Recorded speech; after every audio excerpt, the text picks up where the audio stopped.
Yes, reka nongere mbasuhuze bakunzi bava kure official, nizere ko mumeze neza cyane rero aho muherereye ari hose. Breaking news tuje mu makuru akomeye cyane ya hano mu burasirazuba bwa Repubulika Iharanira Demokarasi ya Kongo, ni imbere ku rugamba aho umutwe wa 23 ukomeje kugenda uhangana na coalition irwana ku ruhande rwa leta ya Kinshasa. Ingabo z'u Burundi zifatanyije n'intera hamwe, ubwo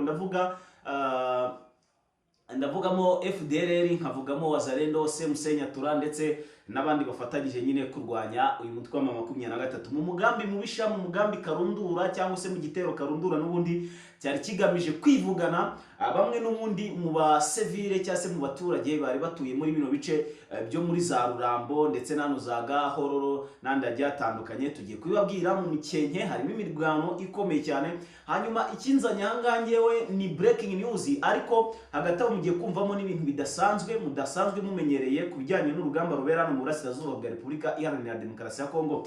Ngira ngo si ubwa mbere tubivuga, si n'ubwa kabiri mbivuga, yuko ubu bwoko bw'abanyamurenge bukomeje kugenda buhura n'akaga gakomeye cyane. Bakomeje kugenda bahura n'akaga gakomeye cyane nyuma y'igihe kirekire kabisa bagabwaho ibitero mu bihe bigiye bitandukanye bashaka kwicwa, ariko Imana bikarangira igize gute ibarengeye. Amwe mu makuru akomeye cyane nkuri imbere ku rugamba, nkuramo imbere mu basivile hariya imurenge, dore ko tuba dufiteyo abantu tuganira bakatubwira uko byifashe. Biteye agahinda kubona igisirikare cyiza dusanzwe twemera tunubaha cy'u Burundi FDNB kifatanya n'intera hamwe FDLR, Wazalendo, Nyatura n'abandi bagiye batandukanye bakajya kugaba ibitero ku basivile batabarwanya habe n'umunsi wa rimwe, barangiza bagashaka kujya kubica. Ibi rero ni agahinda, ni agahumamunwa ku baturage bo mu bwoko bw'abanyamurenge batuye muri ziriya axe, ariko Imana ireberera abanyamurenge ntago igihumbya. Byagenze bite rero ko abateye bazi ngo bagiye kwica abasivile ahubwo byarangiye aribo bapfuye? Ni iminsi itatishije, ngira ngo hagati ngewe namwe duherukana mu minsi 7 ishije, ariko mushobora kwa mumbona n'ahandi nyaboneka. Rero wenda mbere yuko dutangira amakuru, urabona channel ni ntoya, iyindi nari ifite barayisibye, ubwo rero nyaboneka nta kindi kintu usabwa usibye kureba aho hasi yanditse subscribe. Reba neza handitse subscribe, ukandeho haka umutuku cyangwa se hatera utuntu, sinzi uburyo biri bugende, ariko ukande kuri subscribe ubona akavi kagiyeho. Nurangiza ushyire kuri all, kande kunzogera kugira ngo ujye ubasha kwakira notification mu gihe tugize gute turekuye ikiganiro cyangwa se amakuru breaking news ziba zigezweho, utazajya ucikwa nazo. Hanyuma rero ndagira ngo dutangire n'aya makuru akomeye cyane rero, aho ngiye kubabwira uko byifashe hano mu burasirazuba bwa Repubulika Iharanira Demokarasi ya Kongo. Ni wamaze gukora subscribe, ibuka gusharinga byibura muri groupe ebyiri ubarizwamo, sharing y'aya makuru bumve aya makuru, kuko ni amakuru y'ingenzi mudakwiriye gucikwa, kuko ibintu bikomeje gukorerwa abanyamurenge ntago umuntu yabireberera uko nguko ngaceceke agende nta kintu abivuzeho. Mwe turi kumwe muri kubyumva nkanjye, mukande muri comment munyandikire mumbwire ati turi hamwe, ibyo bintu kabisa turabyumva neza cyane gatanu kuri gagenzi kako. So hanyuma rero ndagira ngo dutangire aya makuru. Amakuru akomeye ku buryo burambuye ngiye kuyabagezaho. Mu bitero kuva ku itariki 19 z'ukwezi kwa karindwi umwaka ni 2025, ngira ngo kwezi turimo n'ubundi ibitero byaratangiye bigabwa n'ingabo z'u Burundi, bitangira kugabwa ku baturage b'abasivile babarizwa hano mu gice cy'imurenge. Bibagabwaho kuva tariki 19 z'uku kwezi turimo kwa karindwi umwaka wa 2025. Ibitero bikomeye cyane byagabwe mu gace ka Rurambo, bigabwa mu gace ka Kirumbo ndetse n'utundi duce tugiye dutandukanye. Amwe mu makuru duhabwa n'abasivile baturuka muri biriya bice bavuga ko abagabye ibitero cyane ari abo mu bwoko bw'Ababembe, Abanyindu, Abafurero ndetse n'abandi bo mu bwoko bagiye batandukanye. Bivuga ko kandi aba baturage b'abasivile bagabye ibitero, aba Wazalendo bagabye ibitero kuri ubu bwoko bw'abanyamurenge bashaka kubica bose nta numwe basize, bifatanyije n'inkorana amaraso FDLR, Wazalendo ndetse na Nyatura ndetse n'igisirikare cy'u Burundi kiyongeyeho. Amakuru avuga ko kandi muri ibyo bitero byabaye tariki 19 byakusize bikomerekeje abasivile 2, abasirikare 6 ku ruhande rwa coalition bahasiga ubuzima, intwaro 7 zirigarurirwa. ibi bitero byaburijwemo byari byatatse bari babyatatse cyangwa se bari batatse ku basivile saa 8 z'ijoro. Birangira Twirwaneho yari yaraye ahangaha mu duce ngiye kubabwira rugura ahangaha. Yari yaraye ahantu bita Nyatware, irara ahantu bita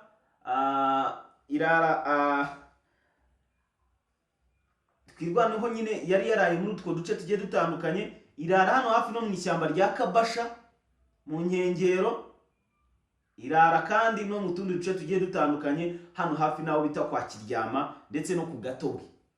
Ahangaha rero nyaboneka niho bano barwanyi ba Twirwaneho bagize gute barwanye, ndetse n'ahantu bita za Ruhara. Hanyuma bazimya ibyo bitero. Sasa ndagira ngo tugaruke uyu munsi ngira amakuru namaze kuba nyakurikirana neza cyane gatanu ku gagenzi kako. Uyu munsi ibitero bikomeye cyane nanone byagabwe n'ingabo z'u Burundi zari zifatanyije na Wazalendo ndetse na Semusenyatura. Amakuru atugera avuga ko ibi bitero byabaye aho bita Gahoro, ahantu bita kwa Kirumbo ndetse no kwa Masango, naho bita kwa Nyirankware. Ibi bitero kandi byahagaritswe n'abarwanyi ba Twirwaneho ariko kw'inshuro bafatanyije n'abasirikare ba M23. Amakuru angira avuga ko M23 yaje tariki 20 z'uku kwezi n'ubundi ku masaha y'umugoroba bashyikirana na Twirwaneho saa 9 zibura iminota 15. Sasa ngira ngo urumva ni saa 8 n'iminota 45 nibwo abarwanyi ba M23 baje guhura n'aba barwanyi ba Twirwaneho.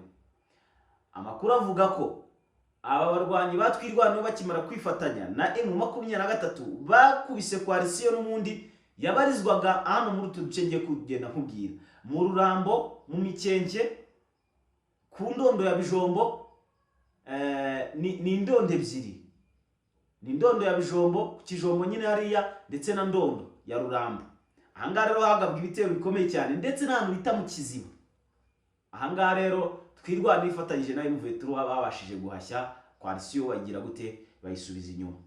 Amakuru angira avuga ko kuri uyu munsi tariki ya 22 z'uku kwezi kwa karindwi mu masaha saa 11 za mu gitondo ibitero byabayeho ahangaha kwa Kirumbo, kwa Masango, ahangaha kwa Kirumbo ndetse n'ahantu bita Masango ndetse n'ahangaha bita Nyirankware. Ituduce twombi mbabwiye twagabwemo ibitero ariko Twirwaneho yatwigaruriye twose. Twirwaneho bari M23 batwigaruriye twose nta na kamwe basize. Hanyuma kandi imirwano yakomereje muri teritwari n'ubundi nkuru ya Mfizi. By'umwihariko bisa nkaho n'ubundi ari ahangaha urugamba ruri kugenda rubera. Tubibutse neza ibi biri kuba mu gihe hagati ya M23 na leta bafitanye amasezerano yo guhagarika imirwano, ariko bikaba bigaragara neza cyane yuko nta kintu kiri kugira gute kiri guhinduka cyangwa se ngo cyubahirizwe, kuko butuvugana breaking news, amakuru atari ivumbi. Yemba mbazaniye amakuru akomeye cyane, nicyo mbasaba kugira mujye mukurikirana. Ikindi nyaboneka niba mbonye uruwambe kuki views zishobora kuba dufate zibaye nka 800 ariko ugasanga n'abantu 100 gukora subscribe byanze. Ese no kuvuga ko byanze cyangwa nuko wenda utakunze ibyo nakoze?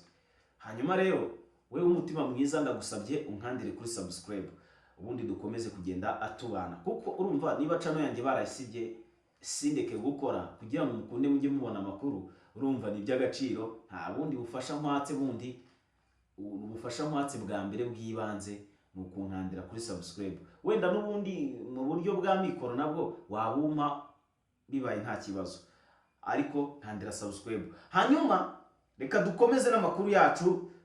Ikigenderewe si icyo, kuko ikigenderewe ni ukugira gute mu gukora share kugira ngo aya makuru agere ku bantu benshi.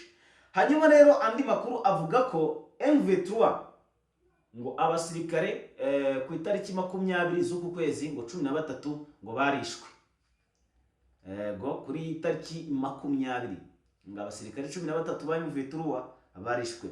Amwe mu makuru nahawe n'intasi zacu zerereye muri biriya bice ambwira ko abasirikare 13 ba M23 ubwo bari mu nzira bajya gutanga raporo muri Rurambo, ubwo hari kubera imirwano ku isaha 9 z'amanywa, bafashe imodoka yo mu bwoko bwa Kamazi bafatiraho bagenda bajyanye intwaro bagwa mu kasho bagwa mu kasho cyangwa se bagwa muri ambushi ya adui y'umwanzi, hanyuma bagabwamo igitero cy'isasu ry'igikopora. Iryo sasu riraturika, hanyuma fragment zifata abasirikare 3 ba M23. Abandi 10 basigaye, bamwe barahunga, abandi barakomereka bavanwaho ari intere. Abo 3 bahise bitaba Imana, hanyuma abandi bari kwitabwaho mu bitaro n'ubundi bya gisirikare bya M23. Sasa rero bivuze ngo babasirikare 13 mwagiye mwumva ngo bapfuye ngo ba M23, ntabo ni igihuha, ibyo bintu babyihorere ni igihuha. Hanyuma rero amakuru aravuga ko kandi iyo rafora rigiye gutangwa na M23 iri intwaro n'ibikoresho bari bafite.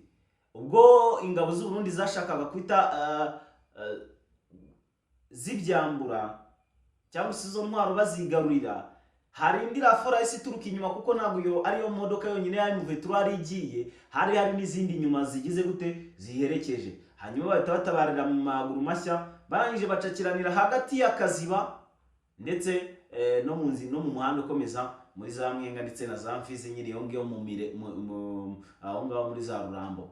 Amakuru avuga ko kandi hapfiriye abasirikare batari bake abo ku ruhande rwa coalition, by'umwihariko abarundi, aho haje no gufatwa amatekwa 8, babambura n'intwaro 7 biyegarurirwa na M23. Gusa amakuru rufite nuko muri icyo gihe M23 nta gace yigaruriye. Hanyuma rero dukomeze n'andi makuru n'ubundi akomeye cyane ndi kugenda mbagezaho. Breaking news mutari bugombe kugira gute kuza gucikwa. Amakuru aravuga ko kandi mu bitero bikomeye cyane nanone byabayeho uyu munsi tariki ya 22 z'uku kwezi kwa 7 turimo.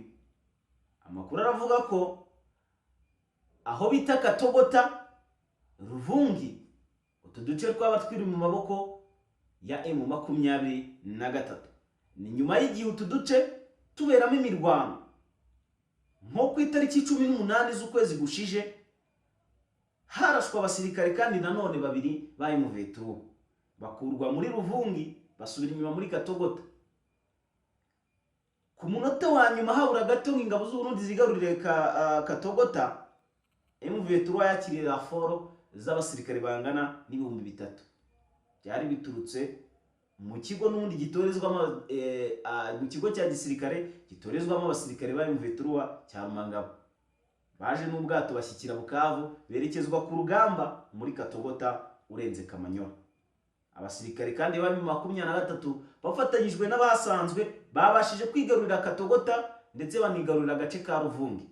Uyu munsi twabaye tombe, gusa urugamba ruracyabera mu nkengero za Katogota za Ruvungi Prito. Bivuze ngo Katogota nta rugamba ruri kuberamo. Hanyuma kandi amakuru aravuga ko agace kitwa Runingo ni agace gaherereye hafi naho bita Sange. Ahangaha rero hakaba harazamutse abamerceneri, bakaba ari benshi cyane, abamerceneri b'Abanyakolombia. Nibwo mu kwezi gushije cyangwa se ku kwezi turimo gushije nyine kwa 6 haguzwa abasirikare b'abacanshuro 7,000 na leta ya Kinshasa, bari baje kurwanya M23 mu bice byose yigaruriye. Amakuru avuga ko abasirikare basanga 7,000 bazamwe na Kisekedi bagashyikira Kisangani, bagacishwa mu nzira ya Warikare bakerekezwa muri Uvira, aho rero bari kurwana na M23. Tariki 18 hafashwe abancashuro 2 bafatwa n'umutwe wa M23 rwa Mikono, hanyuma abarenga 4 bararaswa. Ibi byabaye mu gihe abacashuro bagiye kwiregura bavuga ko bagambaniwe na Wazalendo, ngo bityo ntabwo bashaka kurwanana na Wazalendo, ngo Wazalendo zijye zijyana kwataka ukwazo, none nabo bagaruke bagire gute batake ukwabo. Hanyuma rero ngira ngo ibyo bintu biba biri kugenda byumvikana neza cyane. Hanyuma nagira ngo twerekeze no mu yindi territoire tuvaho ngaho.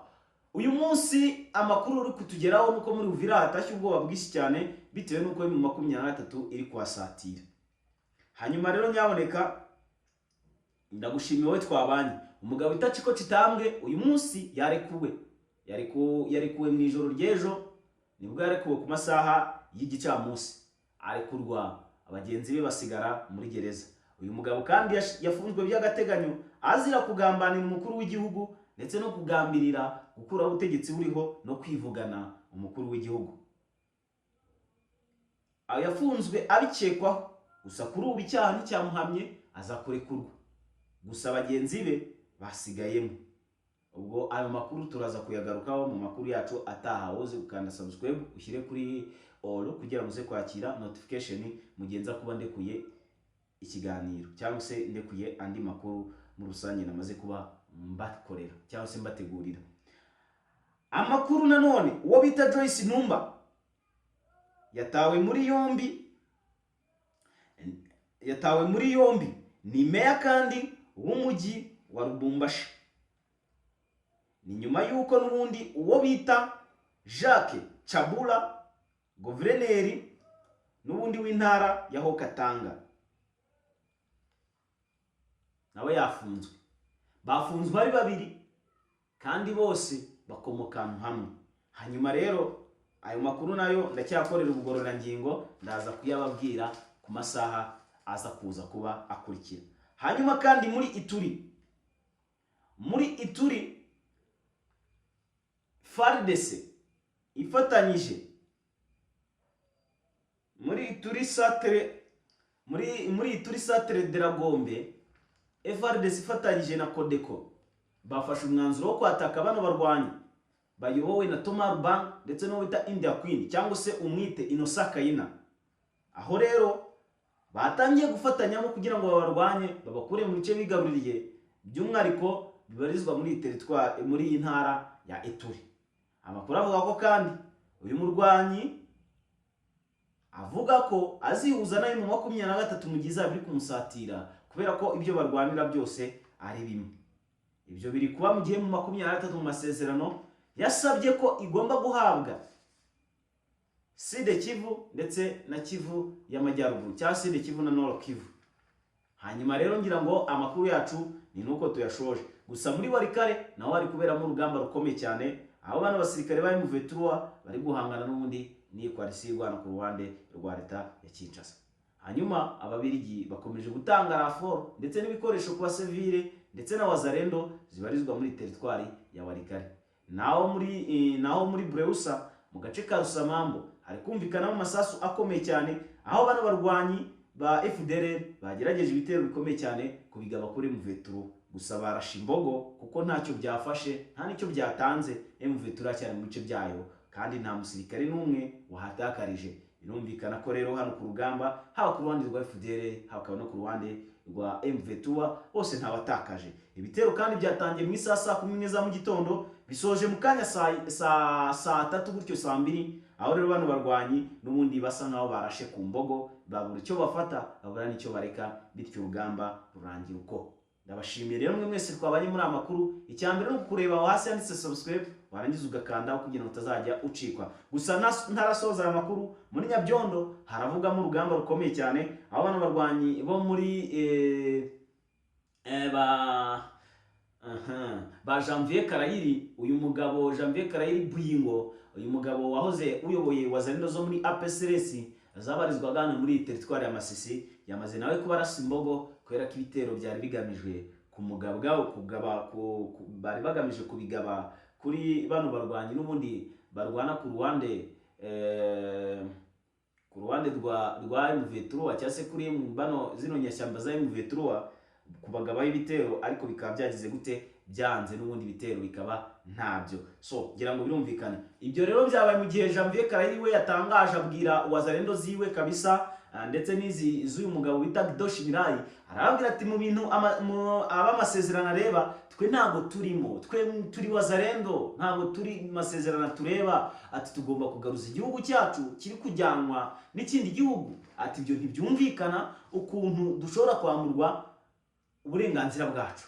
Nibyo rero bikaba mu gihe nayo mu 23 ivuga ati ubutaka no bwacu twabuvukiyeho tuzanabupfiraho, ntaho kujya mutwohereza, tugomba kuguma iwacu kuri gakondo kubera ko ari twavukiye. Sasa rero sinzi ngo biraza kuba bigenda bite, sinzi ese ni M23, ese ni FARDC, ese ni ingabo z'u Burundi, ninde uri buze kuza kubatsinda runo rugamba. Ibyo byose rero biri mu makuru yacu aza kwataha ubwo tuza kuba twamaze kwa dutohoza meshi arenze kurahe. Kamashimire, nitwa Pacifique, iyi ni Bava Kure Official, yuke gukanda subscribe dusubire mu makuru yacu taha. Bye bye.